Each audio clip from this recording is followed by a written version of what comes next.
Hi, my name is Christina Castellanos. I'm the manager here at Delgado's Mexican Restaurant.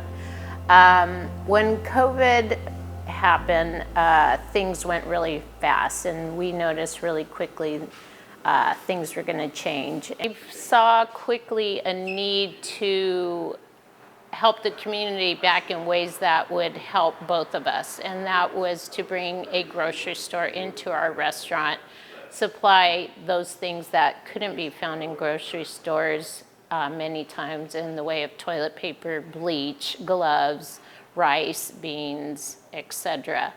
To-go margaritas are the new thing.